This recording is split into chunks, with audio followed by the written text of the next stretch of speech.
ஆமை புகுந்த வீடும் அமீனா நுழைந்த வீடும் விளங்கவே விளங்காது அப்படின்னு ஒரு பழமொழி நாம் கேள்விப்பட்டிருக்கோம் இல்லைங்களா? ஆமை புகுந்த வீடு. ஏங்க இந்த நாட்டு ஆமை, கடல் ஆமையெல்லாம் சில பேர் வீட்டில் குளம் வச்செல்லாம் அதை மிதக்க விடுறாங்க, அது பாட்டு அங்கே வாழ்ந்துட்டுருக்கு. அந்த வீடு விளங்காமையாக இருக்குது. இது ஏங்க இந்த ஃபெங்ஷுயின்னு சொல்லிட்டு நீங்கள் எல்லார் வீட்லேயும் போய் பாருங்கள், வீட்டுக்குள்ளே நுழைந்த உடனேவே ஒரு சிகப்பு கலரில் ஒரு ஆமை, அந்த ஆமையோட வாயில் ஒரு காசு வேறு இருக்கும். யாரோ சைனாக்காரன் சொன்னான்ட்டு இந்த ஃபெங்ஷுயில் வீட்டுக்கு வீடு ரூமுக்கு ரூமு ஆமை. அப்போ அவன் உருப்படாமையாக போனான்? அதெல்லாம் இல்லைங்க, இந்த ஆமையே வேறு. அமீனா நுழைந்த வீடும் விளங்கவே விளங்காது. இதுக்கு நான் விளக்கம் சொல்லிட்டேன்னாக்கா உங்களுக்கு புரியும். என்னெல்லாம் ஆமைகள் வீட்டுக்குள்ளே புகக்கூடாது? ஒன்று கல்லாமை, முயலாமை, இயலாமை. இந்த மூணும் தாங்க. கல்லாமைனா என்ன? படிப்பறிவு இல்லாமை, அதுதான் கல்லாமை. எந்த வீட்டில் கல்வி அறிவு இல்லையோ அவங்க விளங்க மாட்டாங்கன்னா காரணம், மேலே வர முடியாது, குறுக்கு வழியில் சம்பாதிக்கலாம், ஆனால் அது நீடித்து நிற்காது. அதுக்கு தான் கல்லாமை.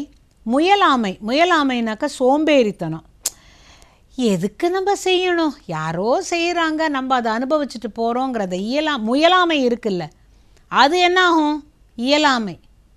அது வயசான காலத்தில் ஒன்றுமே செய்ய முடியாது. முதல்ல கல்வி அறிவு இல்லாமை, அடுத்தது சோம்பேறித்தனம், மூன்றாவது இந்த வயதான முதுமை. இந்த முதுமை வந்துடுச்சுன்னா உங்களால் ஒன்றுமே முடியாது. மற்றவர்களுடைய துணை இல்லாமல் தனியாக இருப்பது கஷ்டம். ஆக இந்த மூன்று ஆமையும் வீட்டில் இருந்ததுன்னா அந்த வீடு விளங்காதுன்னா என்ன அர்த்தம்? கொஞ்சம் கஷ்டப்படும்னு அர்த்தம். சரி, அப்போ அமீனா, அது இந்த ஆமைன்னு சொன்ன உடனே அமீனான்னு சொல்லிட்டாங்க. அமீனாங்கிறது தமிழ் வார்த்தை அல்ல, உருது வார்த்தை. இந்த அமீனாங்கிறவர் யாருன்னு கேட்டாக்கா, கோர்ட்டில் இப்போ இந்த வீட்டை போய் ஜப்தி பண்ணிட்டு வாங்கப்பா அப்படின்னாக்கா அவர்கிட்ட தான் அந்த ஆர்டரை எழுதி கொடுப்பாங்க. அமீனாங்கிறது உருது வார்த்தைன்னு சொன்னேன். டவாலிம்பாங்க. இந்த டவாலி சேவர்கள் அவன் முதல்ல இந்த வீட்டில் வந்து இந்த வீட்டை ஏலம் விட போகிறார்கள்னு வந்து சொல்லுவார். ஐயோ அமீனா வந்துட்டானாலே அக்கம் பக்கத்துலலாம் எட்டி பார்ப்பாங்க. அந்த வீட்டில் முழுகிருச்சான் வீடு நல்லா தான் இருக்கும், இவங்க ஏதோ கடனில் முழுகிட்டாங்கங்கிறது. அந்த வீடு முழுகிருச்சான், அமீனா வந்துட்டான், விளங்கவே விளங்காது அப்படிம்பாங்க. அவன் வந்து சொல்லிட்டு போவான், இந்த வீடு ஏலத்துக்கு விடப்படும், பொருட்கள் எல்லாம் வெளியில் தூக்கி போட்டுருவாங்க, நீங்கள் அதுக்குள்ளே பணத்தை கட்டுங்கன்னு வந்து சொல்லுவான். இப்போ ஒரு அமீனாவாக வேலை பார்க்குறவர் இருக்கட்டுங்க, அவர் உங்கள் வீட்டு கல்யாணத்துக்கு வந்தானோ உங்கள் வீடு விளங்காதா? அதுக்கு இதுக்கும் சம்மந்தம் இல்லைல்ல. அமீனாங்கிறது அவருடைய தொழில். அவர் ஒரு வீட்டுக்கு வந்தார்னா இந்த கெட்ட செய்தி தானே கொண்டு வருவார் அப்படிங்கிறதுனால சொன்னாங்களே தவிர, அந்த அமீனா வந்ததுனால உனக்கு வீடு விளங்காதுன்னு சொல்கிறதெல்லாம் பைத்தியக்காரத்தனம். இந்த அமீனாவை விட்டுருங்க, யார் வீடும் ஜப்திக்கு வர வேண்டாம். எல்லாரும் அவங்கவுங்க இருக்கிற வீடை கடன் வாங்காமல் நல்லா பத்திரமாக பார்த்துக்கங்க.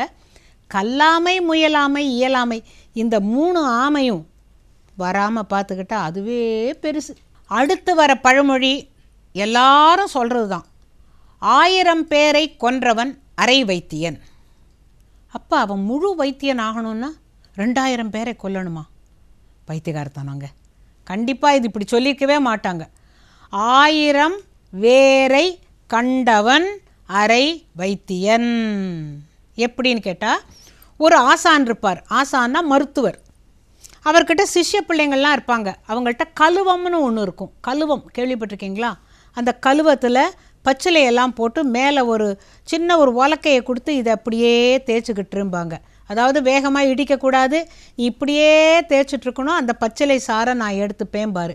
இந்த மாதிரி வேலைகள்லாம் செய்கிறவங்க மாணாக்கர்கள். அவர் என்ன செய்வார், காட்டுக்கு அழைச்சிட்டு போய் ஒரு செடியை காட்டி, இந்த இலைக்கு அடியில் நெல்லிக்காய் மாதிரி இருக்குது பற்றியா, இதுதான் கீழா நெல்லி. இந்த கீழா நெல்லியோட வேர் இருக்குது பாரு, இது மஞ்சக்காய் மாலைக்கு நல்லது. இந்த வேரை எடுத்து நல்லா கழுவிட்டு அம்மியில் மையாக அரைச்சி மோரில் கரைச்சி குடித்தா இந்த நோய் தீரும் அப்படிங்கிறத அந்த பசங்களுக்கு சொல்லி தருவாங்க. இந்த ஒரு வேரை காட்டினா போருமோ? வேப்பம் வேரை காட்டணும், அந்த வேரை காட்டணும், இந்த வேரை காட்டணும். காட்டில் இருக்கிற சித்தரத்தை, வசம்பு, இது எல்லா வேர்களையும் எடுத்து எடுத்து காட்டி 1000 வேரை கண்டவன் அரை வைத்தியன். அந்த ஆசானை போல் பாதி மடங்கு அப்போ தான் தெரிஞ்சுப்பாங்க.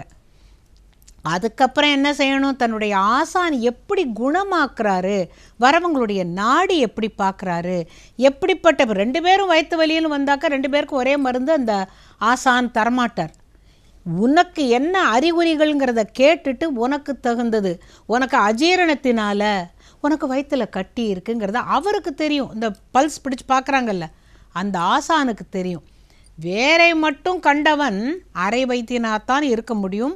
முழு வைத்தியன் ஆக வேண்டுமென்றால் வேர் மட்டுமல்ல, அவர் சொல்லித்தரும் மருத்துவ விஷயங்களை நன்றாக கிரகித்து கொண்டவன் தான் நல்ல முழு மருத்துவனாக முடியுங்கிறதே தவிர 1000 பேரை கொன்றவன் அரை வைத்தியன்னாக்கா இப்போ ஒரு டாக்டரும் அரை வைத்தியனாக இருந்து அத்தனை பேரையே கொல்ல முடியும்? என்னங்க நம்ம பேசுகிறோம்?